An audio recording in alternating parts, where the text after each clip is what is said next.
Fala pessoal, tudo bom com vocês? Pastor Christian na área de novo com vocês com a leitura da Palavra de Deus. É o que eu falo. Gente, é uma jornada pessoal minha que eu quero compartilhar com vocês.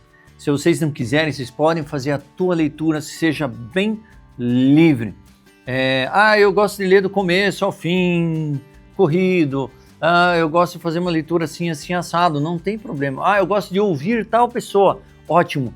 O que importa é que você faça. O meu objetivo é inspirar você a fazer a leitura da Palavra de Deus. Isso é muito importante para você, é importante até para mim, como pastor, e você como membro do Reino de Deus. Não falo nem de igreja, do Reino de Deus. Por isso, vamos lá. Eu adquiri essa Bíblia aqui, que é a NAA, é a que a gente está usando como base aqui na igreja. Aí eu comprei essa de capa dura, fica até em pezinho assim, muito legal, fazendo uma propaganda da Palavra de Deus. E aqui, ó, se quiser, eu coloco na descrição, em todos os vídeos está lá o link da onde que eu comprei, beleza? Pode estar ativo, pode não estar, eu espero que esteja ainda, mas ele está lá, tá bom?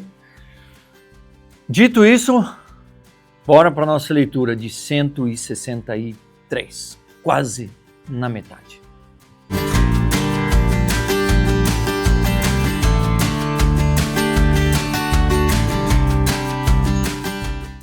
Muito bem, vamos lá. Prepare a sua palavra, a sua espada. Se você não tem uma igual a essa, vai lá, compre, adquira a tua Bíblia, ou eu coloco sempre na descrição aqui embaixo para vocês tudo que eu estou lendo. Então você pode usar a tua Bíblia normal, dá um pause quando mudar, e você já tem as referências lá, beleza? Abra a tua Bíblia, vamos lá. 1 Reis 9:1. Quem abriu já diz glória a Deus. Muito bem. 1 Reis 9:1-10:29. A palavra diz o seguinte: E aconteceu que quando Salomão acabou de edificar a casa do Senhor, o palácio real e tudo que tinha desejado e decidido fazer, o Senhor tornou a aparecer-lhe como tinha aparecido em Gibeão. E o Senhor lhe disse: Ouvi a sua oração e a súplica que você fez diante de mim. Santifiquei o templo que você edificou, a fim de pôr ali o meu nome para sempre. Os meus olhos e o meu coração estarão ali todos os dias, se você andar diante de mim como fez o seu pai Davi, com integridade de coração e com sinceridade, fazendo segundo tudo o que lhe ordenei, guardando os meus estatutos e os meus juízos. Também confirmarei o trono do seu reino sobre Israel para sempre, como prometi Davi, seu pai, dizendo: Nunca lhe faltará sucessor ao trono de Israel. Porém, se você e os seus filhos se afastarem de mim e não guardarem os meus mandamentos e os meus estatutos que eu lhes prescrevi, e se servirem outros deuses e o adorarem, então eliminarei Israel da terra que lhes dei e lançarei para longe da minha presença este templo, que santifiquei ao meu nome. E Israel virá a ser motivo de provérbio e de escárnio entre todos os povos. E todo aquele que passar por este templo agora, tão exaltado, ficará espantado e zombará. E perguntarão: por que o Senhor fez isso com essa terra e esse templo? E a resposta será: porque deixaram o Senhor, seu Deus, que tirou da terra do Egito os seus pais, e se apegaram a outros deuses, e os adoraram e os serviram. Por isso o Senhor trouxe sobre eles todo este mal. Ao fim dos 20 anos, Salomão havia terminado as duas casas, a casa do Senhor e o palácio real. Como Irão, rei de Tiro, havia trazido a Salomão madeira de cedro e de cipreste e ouro, também quanto eles precisavam, este lhe deu 20 cidades na terra da Galileia. Irão de Tiro foi ver as cidades que Salomão tinha dado, mas elas não lhe agradaram. Por isso disse a Salomão: Que cidades são essas que você me deu, meu irmão? Eles deram o nome de terra de Cabul, que é usado até o dia de hoje. Irão tinha enviado ao rei 4 toneladas de ouro. Cadê? O alarme tocando. Eles deram a terra de Cabul, tal. Irão havia enviado ao rei 4 toneladas de ouro. A razão por que Salomão impôs o trabalho forçado é este: construir a casa do Senhor e seu próprio palácio, a fortaleza de Milo, muralha de Jerusalém, bem como Hazor, Megido e Gézer. Porque Faraó, rei do Egito, havia atacado e conquistado Gézer, queimando a cidade e matado os cananeus que moravam nela, entregando-a como dote a sua filha, mulher de Salomão. Assim, Salomão reconstruiu Gézer, Bet-Horon de baixo, Baalate Tadmor, no deserto daquela terra, todas as cidades armazéns que Salomão tinha, as cidades para os carros de guerra, as cidades para os cavaleiros e o que desejou enfim construir em Jerusalém, no Líbano, e toda a terra do seu domínio. Quanto a todo o povo que restou dos amorreus, heteus, fariseus, heveus e jebuseus, que não eram dos filhos de Israel, e aos seus filhos que restaram depois deles na terra, os quais os filhos de Israel não puderam destruir totalmente. Esse Salomão reduziu à condição de trabalhadores forçados até hoje. Mas Salomão não obrigou nenhum israelita a trabalhar como escravo. Os israelitas eram homens de guerra, seus oficiais, seus comandantes, seus capitães cheios de seus carros de guerra e dos seus cavaleiros. Os principais oficiais que estavam encarregados da obra de Salomão eram 550, que tinham a seu cargo o povo que trabalhava na obra. Quanto à filha do faraó, se mudou da cidade de Davi para o palácio que Salomão havia construído para ela. Então ele construiu Milo. 3 vezes por ano, Salomão oferecia holocaustos e sacrifícios pacíficos sobre o altar que havia edificado ao Senhor e queimava incenso sobre o altar diante do Senhor. Assim ele terminou a construção do templo.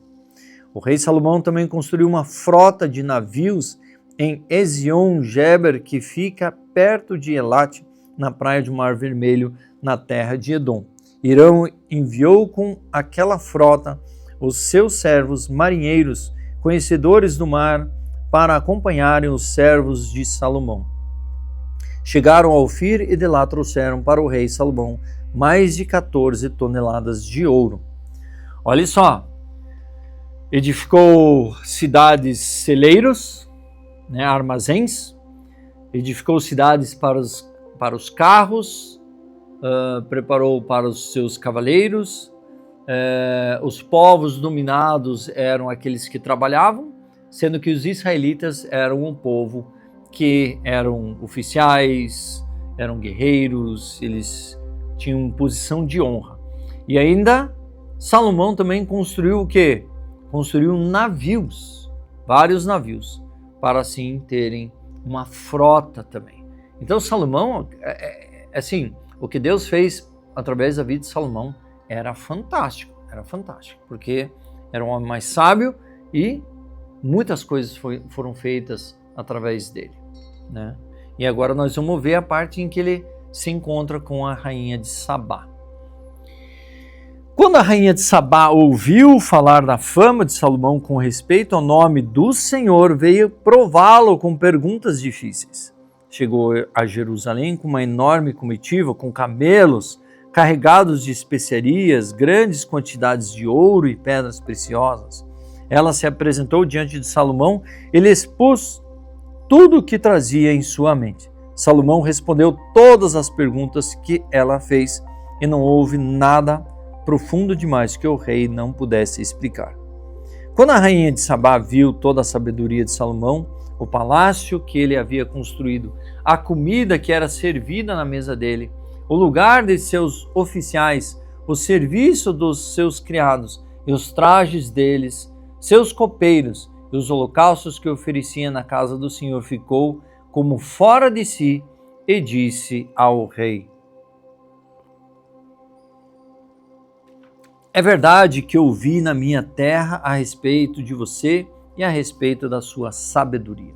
Eu, porém, não acreditava naquelas palavras até que vim e vi que com os meus próprios olhos, eis que não me contaram nem a metade. Você supera em sabedoria, em prosperidade, a fama que ouvi. Felizes os homens à sua volta, felizes esses seus servos que estão sempre diante de você e que ouvem sua sabedoria. Bendito seja o Senhor, seu Deus, que se agradou de você e que o colocou no trono de Israel. O Senhor ama Israel para sempre e por isso ele o constituiu rei, para que você execute o juízo e a justiça.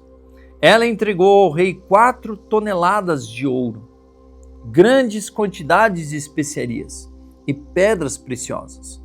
Nunca mais veio especiaria em tanta abundância como a que a rainha de Sabá ofereceu ao rei Salomão. Também os navios de Irão que transportavam ouro de Ofir traziam de lá grandes quantidades de madeira de sândalo e pedras preciosas.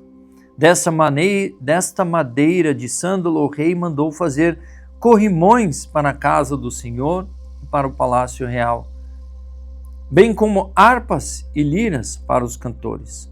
Tal madeira nunca se havia trazido para ali, nem se ouviu mais semelhante madeira até o dia de hoje. O rei Salomão deu à rainha de Sabá tudo o que ela quis e pediu, além de tudo o que lhe deu por sua generosidade real. Então ela voltou, foi para a sua terra, ela e os seus servos. O peso do ouro que se trazia a Salomão a cada ano era de cerca de 23 toneladas, além do que entrava dos vendedores e dos negociantes, de todos os reis da Arábia e dos governadores da terra. O rei Salomão fez 200 grandes escudos de ouro batido, empregando 7 quilos e 200 gramas de ouro em cada escudo. Fez também 300 escudos menores de ouro batido, empregando 1 quilo e 800 gramas de ouro em cada escudo. E o rei os pôs na casa do bosque do Líbano. O rei fez também um grande trono de marfim e cobriu de ouro puríssimo. O trono tinha 6 degraus, e o encosto do trono ao alto era redondo. De ambos os lados do assento havia um braço e a figura de um leão junto a cada um dos braços. 12 leões estavam ali sobre os 6 degraus, um em cada extremo desses. Nunca se havia feito obra semelhante em nenhum outro reino. Todas as taças que o rei Salomão usava para beber eram de ouro e também de ouro puro, eram todos os objetos da casa do bosque do Líbano. Não havia nada de prata, porque nos dias de Salomão não se dava nenhum valor a ela. Porque o rei tinha no mar uma frota de Tarsis, junto com os navios de Irão. De 3 em 3 anos a frota voltava de Tarsis, trazendo ouro, prata, marfim, bujos e pavões. Assim o rei Salomão excedeu a todos os reis do mundo, tanto em riqueza como em sabedoria. Todo mundo queria ver Salomão para ouvir a sabedoria que Deus tinha posto no coração dele. Cada um trazia os seus presentes, objetos de prata e ouro, roupas, armaduras, especiarias, cavalos e mulas. E foi assim ano após ano. Salomão ajuntou carros de guerra e cavaleiros. Tinha 1.400 carros de guerra e 12.000 cavaleiros, que espalhou pelas cidades onde mantinham os carros, deixando uma parte junto ao rei em Jerusalém. O rei fez com que em Jerusalém a prata fosse tão comum, como as pedras e os cedros fossem tão numerosos, como os sicômoros que estão em Cefelá. Os cavalos de Salomão vinham do Egito e da Cilícia, e comerciantes do rei os importavam da Cilícia por certo preço. Importava-se do Egito um carro de guerra por 600 moedas de prata e um cavalo por 150. Nas mesmas condições, as caravanas os traziam e os exportavam para todos os reis dos heteus e para os reis da Síria. Olha só, e assim vai sendo construído toda essa magnitude do reinado de Salomão, com a sabedoria que Deus deu para ele, porque ele pediu sabedoria e Deus falou assim: eu vou te dar riqueza, você vai ser próspero, o teu reino vai ser próspero, né? Além de prosperidade, né? Porque a prosperidade que nós pregamos aqui na igreja é segundo aquilo que a palavra diz, né, em Mateus 6, que Deus ele vai cuidar. Busque em primeiro lugar o reino de Deus e a sua justiça, e todas estas coisas que são mencionadas antes serão acrescentadas, serão dadas, que é sustento, cuidado, roupa, um telhado. Então, assim, Deus vai cuidar das... assim, aquilo que é para você viver. Isso Deus vai dar. Isso é ser próspero. É ter todas as necessidades supridas. É isso que Deus prometeu para nós. Aquilo que é além, aí é o propósito que Deus tem para cada pessoa, né? Lembrando que, né, não me dê mais dinheiro para que eu não me afaste do Senhor, e também que eu não seja necessitado a ponto de negar a Cristo, de questionar.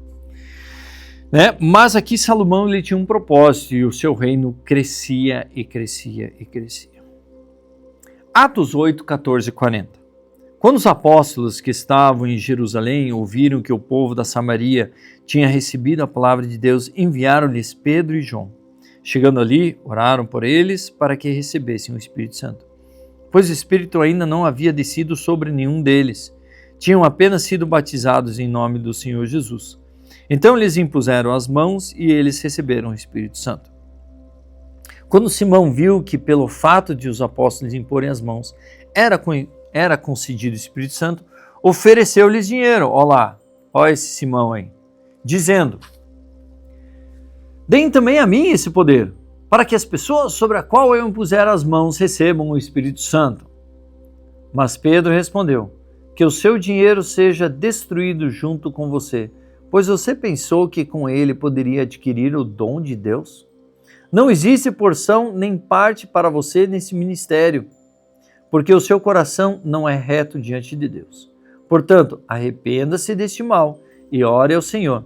Talvez ele o perdoe por esse intento do seu coração, pois vejo que você está cheio de inveja e preso em sua maldade. Simão disse aos seus apóstolos: peço que vocês orem ao Senhor por mim, para que não me sobrevenha nada do que vocês disseram. Eles, porém, tendo dado o seu testemunho e pregado a palavra ao Senhor, voltaram para Jerusalém e evangelizavam muitas aldeias dos samaritanos. Um anjo do Senhor disse a Filipe: levanta-se e vá para o sul, no caminho que desce a Jerusalém e a Gaza. Este se acha deserto. Filipe se levantou e foi. Havia um etíope eunuco, alto oficial de Candace, rainha dos etíopes, o qual era superintendente de todo o seu tesouro. Ele tinha vindo adorar em Jerusalém e estava regressando ao seu país. E assentado na sua carruagem, vinha lendo o profeta Isaías. Então o Espírito disse a Filipe: aproxima-se dessa carruagem e acompanha. Correndo para lá, Filipe ouviu que o homem estava lendo o profeta Isaías. Então perguntou: o senhor entende o que está lendo? Ele respondeu: como poderei entender se ninguém me explica? Ou se ninguém me explicar? E convidou Filipe a subir e sentar-se ao seu lado. Ora, a passagem da escritura que ele estava lendo era esta: foi levado como ovelha ao matadouro, e como um cordeiro mudo diante do seu tosqueador, ele não abriu a boca.